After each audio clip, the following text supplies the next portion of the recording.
Hey y'all, welcome back to my channel. Wanted to get on here today with a skincare and procedure update. And I'm just going to jump right into this, and I will warn y'all, this may be a little bit chatty because so much has changed. And there's some information that I really want to put in this video. If you are only interested in the actual skincare and the actual procedures I'm now having done, I'm going to put a skip ahead time right here, and I'm going to timestamp everything down below. So, what's changed? The biggest things that have changed for me are, number one, I'm off of Tretinoin. I'm off all vitamin A products, and that is only out of necessity. I did not want to go off of it, but I had no choice.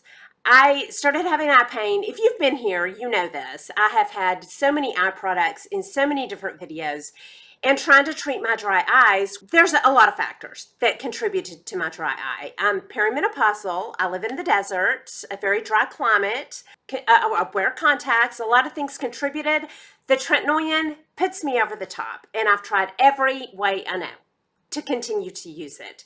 It was so hard to get off of it. I really depended on that. It was like my one great hope against the aging process. And so many people have had such good results.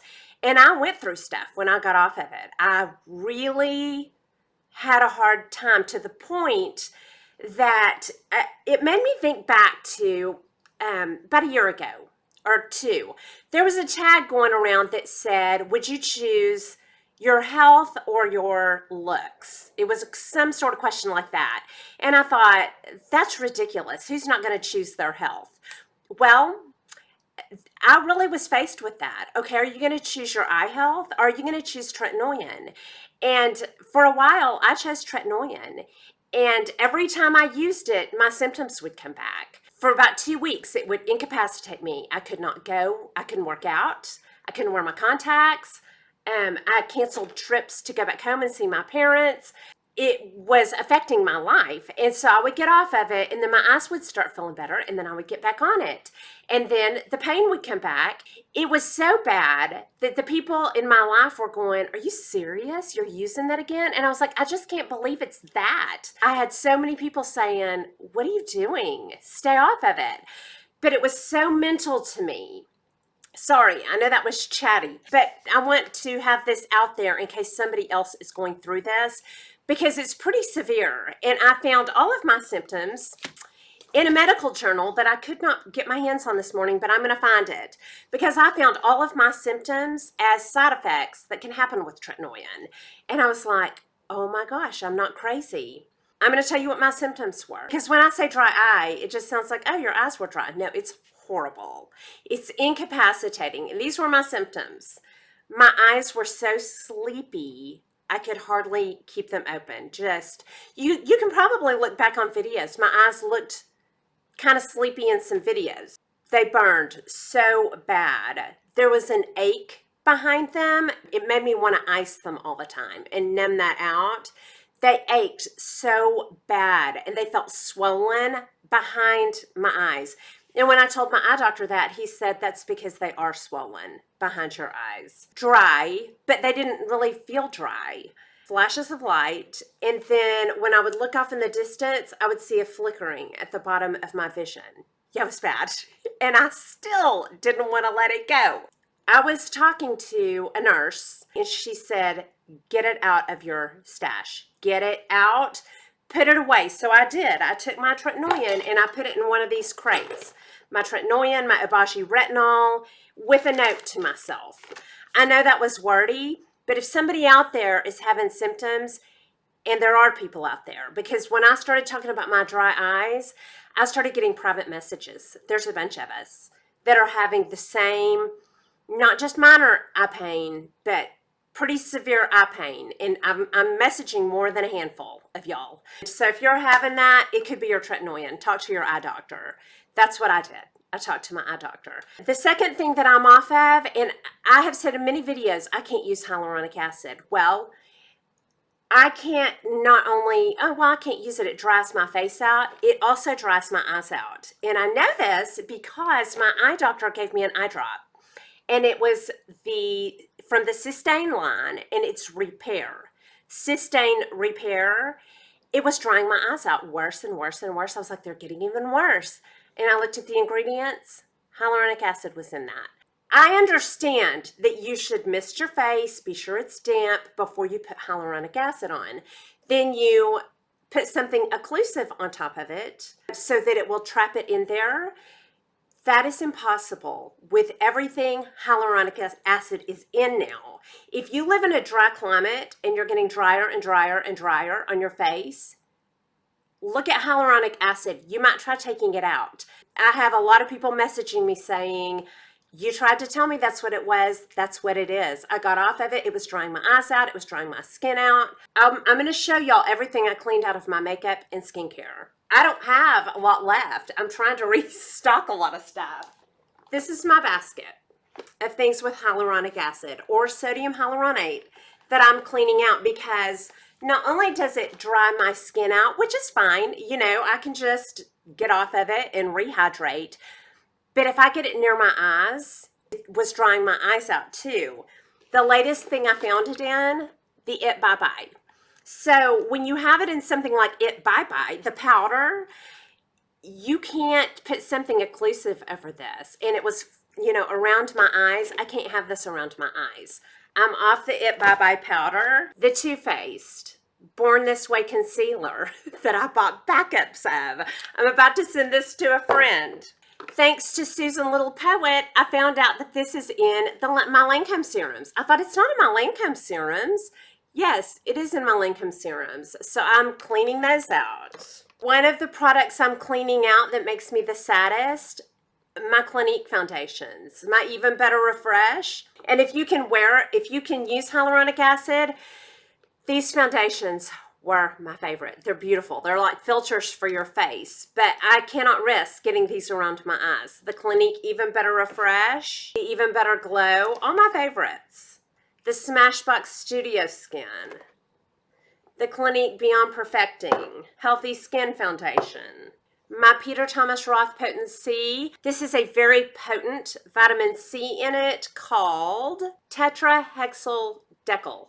THD ascorbate. I am now using the Sunday Riley CEO. It does not have hyaluronic acid in it, but I left that. If you can use hyaluronic acid, that is fabulous. A lot of my CeraVe products. Lancome Fix It and Forget It. This is my last step. I can't put anything over that to seal it in. I'm not going to risk spraying this on my face and getting it around my eyes. And those are all the products that I have found so far that have hyaluronic acid or sodium hyaluronate in them. I would keep those and use them sparingly, but I will not risk getting those around my eyes. So now what I'm left with is a very scant amount of skincare. And I'm going to tell you now what I am doing. And I will tell y'all, I am not alone in this. I have people messaging me every time I put something out on dry eyes. There's a lot of us out there. So if your eyes are bothering you, watch the hyaluronic acid around them. And I feel like I really don't need to say this, but I'm not a doctor. I'm not a dermatologist. I'm not a specialist of any kind, but that's real life. And there's a lot of us out there. So if any of those symptoms sound familiar, I hope that helps you. Okay, next I'm going to move on to what I am using. And this is going to be quick because it's not much. I'm in the process of figuring out what is my new skincare going to be. I'm going to start with night because it's the easiest. I don't put anything on my face I don't want in my eyes. Nothing, because I think I'm a hot mess when I sleep. Rubbing my face, if I have a sleep mask on, it's sliding around. I put nothing on my face that's active. I wash my face with, hold on, I'll get it.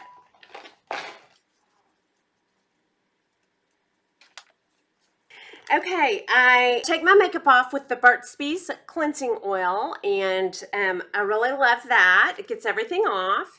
And then the Burt's Bees Gentle Foaming Cleanser. And this does not strip my skin at all. At all. I feel no tightness with this. So those are my go-to cleansers. Occasionally, if I think about it, I will use the Clinique 7-Day Scrub, maybe once or twice a week. Then I mist my face with the Caudalie Grape Water. Y'all, I love this. It has the prettiest mist. I just want to soak myself in it. I put this on and then I do an oil. And that's it. That's all I do at night. And I will use several oils. I just ran out of this cacao. I don't think I'm going to replace it. I just don't really enjoy that as much as some of my other oils. I love this DMAE Rosehip and cranberry oil that I heard about from Dawn's Life a long time ago. I love this. And yes, it has vitamin A properties in. I don't hang any value on that at all. I don't think this would have enough. That is my opinion.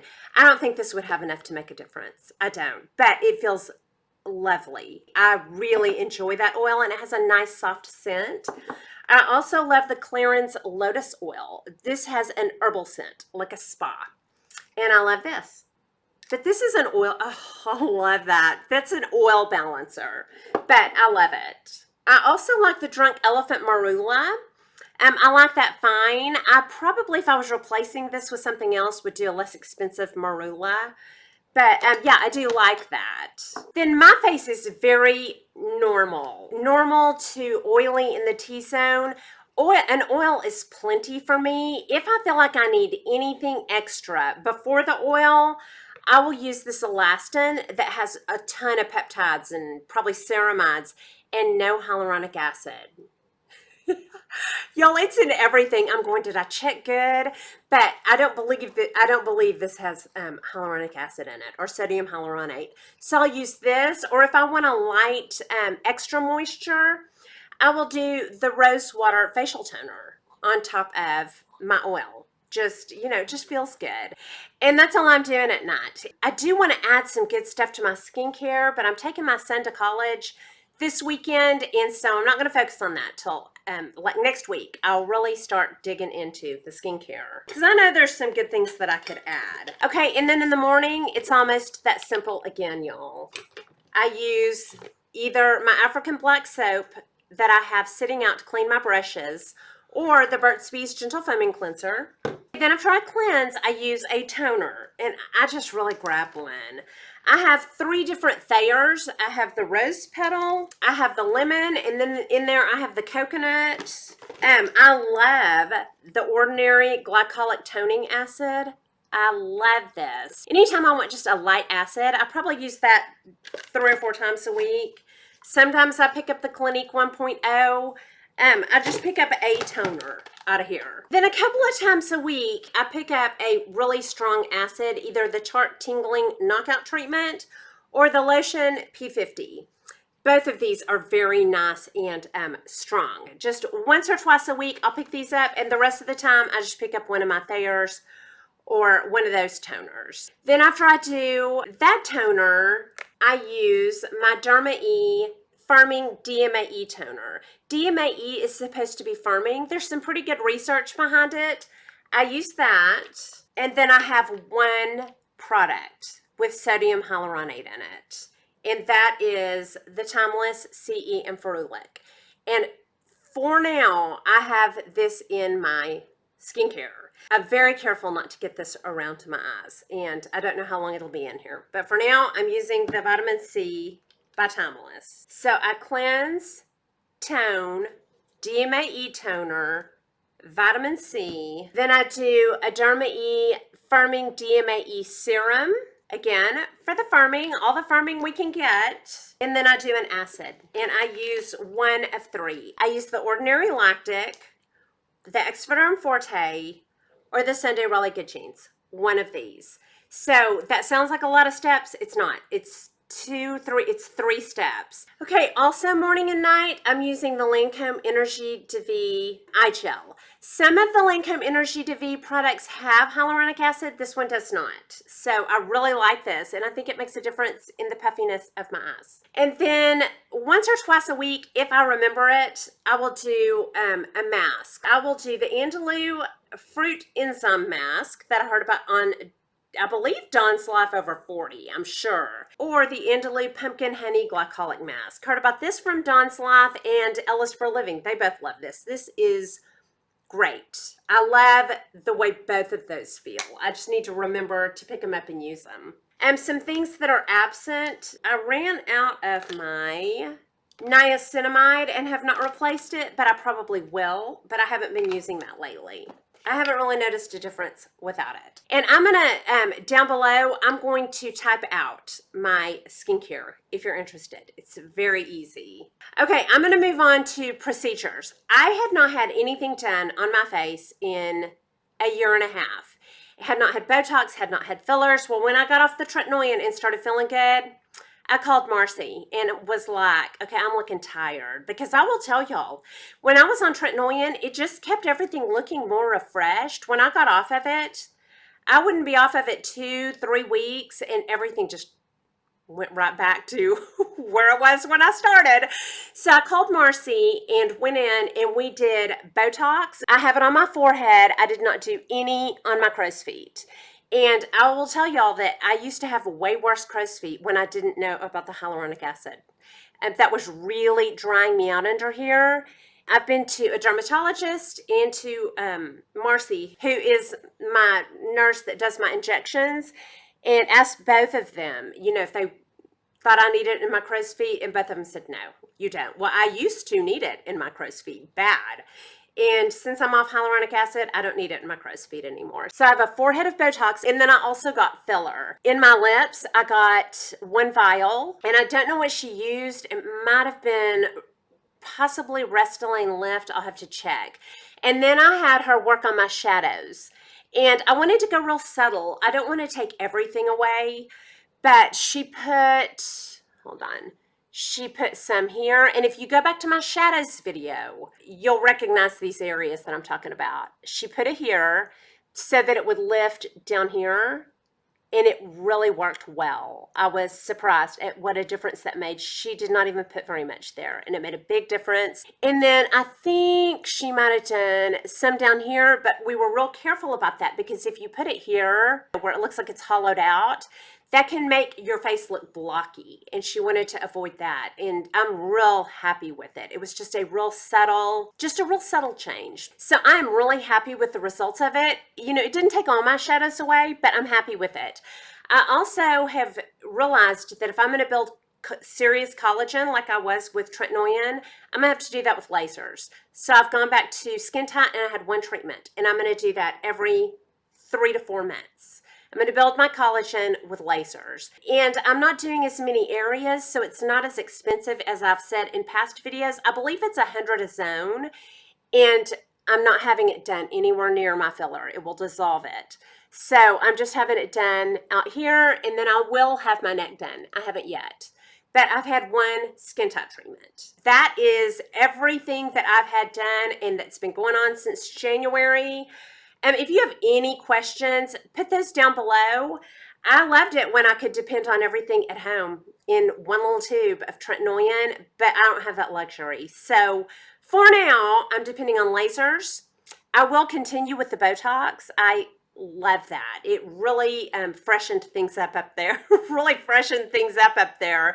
And then I'm real happy with the lip filler. So anyway, I know that was really wordy, but wanted to let y'all, and you know, I want to be an open book for y'all in case you want to get some of this stuff done. And I'm also going to put Marcie's information down below. She's with MC Aesthetics in Midland, Texas. And if you're within driving distance, she's wonderful. That's all I have for you. If you have any questions or comments, put those down below. And that's all I have for you. Hope you enjoyed this video. If you did, please like and subscribe. Leave comments and questions down below, and I'll talk to y'all soon. Y'all have a good day. Bye.